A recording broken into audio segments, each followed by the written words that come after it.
My name is Casey, and everything I ever worked for started in a one-bedroom apartment with a broken stove, a leaky faucet, and textbooks stacked higher than furniture. I was a first-generation college student, drowning in student loans, juggling shifts at a coffee shop, tutoring rich kids who had chauffeur, and spending every other breath begging my body not to give up. But I held on, because my final thesis was due in 3 days, because it was my ticket out, and because I was never supposed to have a future. I lived with my parents because I couldn't afford rent on my own. They made sure I never forgot that every single day. You're 24, still here, still sponging off us like a damn parasite. My dad would grumble shirtless in the living room, tossing an empty beer can at the wall behind me. Please subscribe to our channel and tell us in comments from where are you watching this video. Don't worry, Daddy, my sister Savannah would say with her fake baby voice. Once Casey fails that little essay of hers, maybe she'll finally learn to clean floors like the rest of us. Savannah had dropped out of high school twice, got pregnant at 17, and every time she hit rock bottom, my parents rolled out the red carpet and called it a blessing. She got a car. I got a bus pass. She got a baby shower. I got told I was too selfish to even give them grandkids. And now, when I was this close to graduating top of my class in biomedical engineering, the hatred in the house had thickened like smoke. It clung to my skin. They didn't want me to finish. I knew it. I'd been guarding my laptop like it was a newborn. It had 5 years of notes, diagrams, 3D renderings, late-night brainstorms, and my final thesis. The project was about prosthetic spinal columns designed for rural communities with no surgical access. It was brilliant. My advisor said it could change lives, but none of that mattered in our kitchen. You think you're better than us, huh? Dad said one night, leaning against the counter, shirt stained with grease, walking around with your fancy words and typing like you're about to invent the cure to broke. He reached for my laptop that sat charging on the table. I stepped between him and it lay, I said. I'm almost done. His hand flew out, not a slap, a shove that sent me crashing into the cabinet behind me. Savannah laughed from the doorway, holding her phone up like she was recording. Daddy, maybe she should use a notebook like in the old days. Trash shouldn't be allowed tech. I should have tossed her when she was born, Dad muttered. Never cried, just stared like a little leech sucking life through the silence. I stood up, grabbed my laptop, and turned away. 3 more days, I whispered to myself. Just 3 more days. The next evening, I came home from my shift, stomach growling, spine aching, wrists sore from pouring lattes, only to find the entire house dark except for the living room. A weird silence crawled down my back as I entered. Savannah sat on the couch. My dad stood behind her and my laptop and was on the floor. Huh? Shattered. The screen cracked through the middle, the lid dented, the hard drive visibly loose. I dropped to my knees. I told you, Dad said. This house doesn't serve leeches, and leeches don't get futures. I turned to look up at him, mouth dry. Why? He grinned like it was a joke. Because you got cocky. Thought you could fly above this family. Guess what? We keep our own on the ground. Savannah leaned over and laughed. Oops. Looks like Miss Perfect doesn't have anything to submit now. Should have saved it to the cloud, genius. I didn't scream. I didn't cry. I just sat there and listened to the sound of my own breath rattling through my chest. There were 2 options. One was to break. The other was to build something stronger from the ashes. But not yet. I stood slowly. My knees buckled. My arms trembled. But I picked up what was left of my laptop. I didn't say a word. Not a curse. Not a sob. Nothing. My silence made Savannah uncomfortable. She wanted a reaction. Oh, come on. Don't go mute on us now, she said. Don't be a drama queen. You're not even bleeding. That's when I looked up and smiled. It was the first time I smiled in weeks.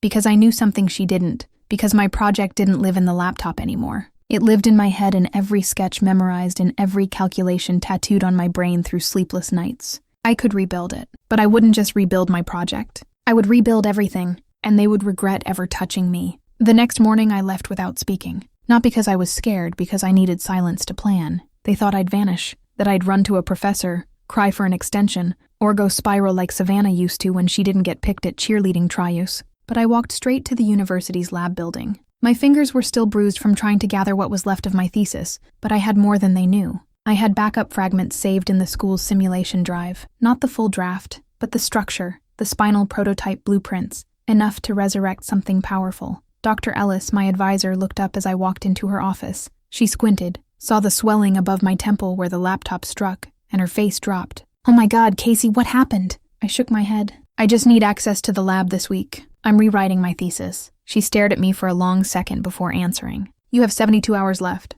That's more than enough, I lied. The next 2 days, I didn't sleep. I lived in that lab. I rebuilt everything I could from memory, the structural physics, the medical applications, the visual simulations. I didn't just rewrite it, I upgraded it. By the 3rd day, My hands were numb from coding and modeling. My hair hadn't been brushed. My shirt smelled like burnt coffee and fear, but I submitted it, and then I collapsed under the desk and slept for 6 hours. When I woke up, I had 24 missed calls, all from Savannah, 2 from Dad. I didn't answer. Instead, I walked out of the lab and straight to a cheap downtown motel. My back hurt. My eyes throbbed. But I'd done it. Then came the presentation day. I walked into the hall, where each student defended their work before a panel of professors, doctors, and invited industry experts. Most students wore crisp suits and heels. I wore a black sweater with holes in the sleeves. My shoes were scuffed. My voice cracked when I introduced myself, but when I clicked the first slide, everything changed. I spoke like someone who'd lived it, not studied it. I explained how prosthetic spinal columns were inaccessible in low-income and rural areas.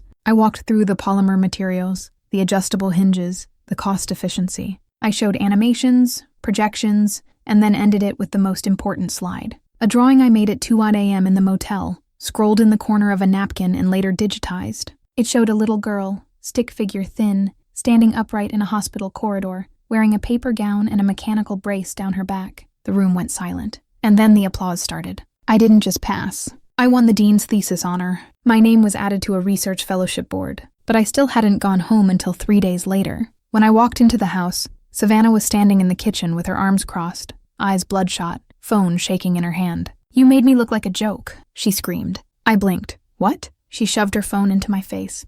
"Do you know what it's like to have your friends tagging you under a university social media post? Your sister's a genius. OMG, we stand Casey. What the hell do you think that makes me look like?" "Unemployed," I said quietly. She lunged at me, but I stepped back. "Touch me," I whispered, "and I'll get you arrested." That stopped her, not because she believed I would, but because I'd never said anything like that before. Then Dad stormed in. "Where the hell have you been?" I turned slowly to face him. "Winning," he scoffed, his face red. "This house doesn't care about your trophies. You still live here, still breathing our air, still eating our food." That was when I handed him a single envelope. He opened it. A check. $10,000. "What's this?" He barked. "Rent," I said. "For the last 2 years, every month adjusted for utilities, taxes included. I calculated your grocery spend, too." He looked at me like I'd spoken in Latin. "And now," I said, "you'll never say I owe you anything again." I grabbed my old coat from the hanger. My mother peeked out from the hallway. She'd said nothing the whole time as usual, watching like she wasn't part of the cruelty. "I got a job offer," I said. 6 figures, medical design, full benefits." "Where?" Savannah spat. I smiled. "Across the country." Wait. But I didn't wait. I walked out, got into the cab, and as we pulled away, I saw Savannah slam the front door and Dad kick over a chair like a toddler who just lost a toy. But it wasn't over yet, because 3 weeks later I sent them something. A package, small, brown, labeled in thick black marker, from your leech. Inside was my first published medical journal, my prototype, now under research funding. Taped to the front was a sticky note. "You smashed my future, so I built another." They didn't respond to the package. Of course they didn't. People like them, the ones who feed off your silence and then choke when you speak. They never know what to do when you rise. They just wait for your failure, for your next apology, for your next please. But none of that came. 6 months passed. Then one morning, as I was sipping black coffee at my new apartment, the one with floor-to-ceiling windows and a view of real life, not the boxed-in ceiling of that house, I got a call. Unknown number. I didn't answer. A minute later, a voicemail pinged. It was Savannah. Her voice was shrill, breathless, like she'd been running. "Casey, Dad lost his job. Mom's sick. Like actually sick, not faking for drama. I know we weren't great to you, okay? But you need to come back. We need you. Just please call me back." I played it again and then deleted it. The next week I got an email from my old high school. One of the teachers who'd once written me off as too distracted wanted me to speak at the school's Women in STEM Day. I almost declined, but something told me this was part of it, the final twist. I arrived in a modest black dress holding nothing but a flash drive and a calm smile. They called me Dr. Casey now. Not the weird one. Not the girl who talks too much in physics class. Not the one whose family never shows up. The moment I stepped onto the gymnasium stage, my eyes flicked to the second row. And there they were. Mom, Savannah, even Dad. I hadn't told them I was coming. Someone must have shared the flyer. Or maybe Savannah still had alerts set up with my name the same way you track a ghost you hope never turns real. Mom looked older. Her hair was grayer, not dyed to match Savannah's anymore. Dad had gained weight but somehow looked smaller.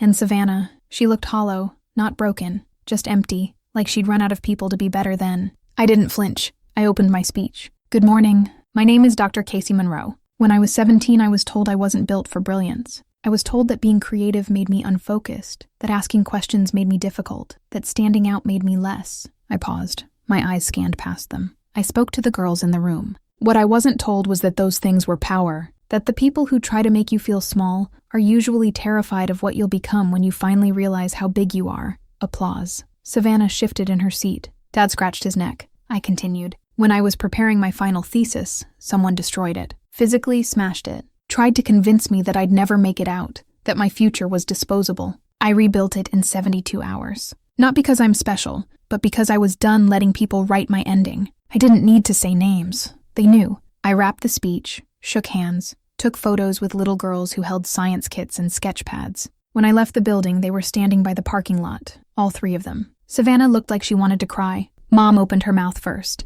Casey, honey, can we talk? I looked at her, really looked, and for the first time I didn't see a mother. I saw a woman who let her daughter be treated like waste because it made her favorite child feel bigger. No, I said simply. Dad stepped forward. We were wrong, but families fix things. I stared at him, then reached into my coat pocket. I handed him a small flash drive. What's this? He asked, frowning. My new patent. It's going into production next year. I want you to see what it looks like when Ollie creates a future worth more than yours ever was. His hands trembled as I turned away. Savannah called out, I'm sorry. Okay, I was jealous. I still am. You became what I never could. I didn't stop walking. I just whispered back without turning around. You had my parents. You had the house. You had the lies. And I still won. That night I lit a single candle in my apartment. No party, no revenge blog, no news article. Just peace. Revenge wasn't about watching them suffer. It was about knowing they'd spend the rest of their lives remembering the day I stopped begging and started building. The day the leech stopped feeding and became the cure.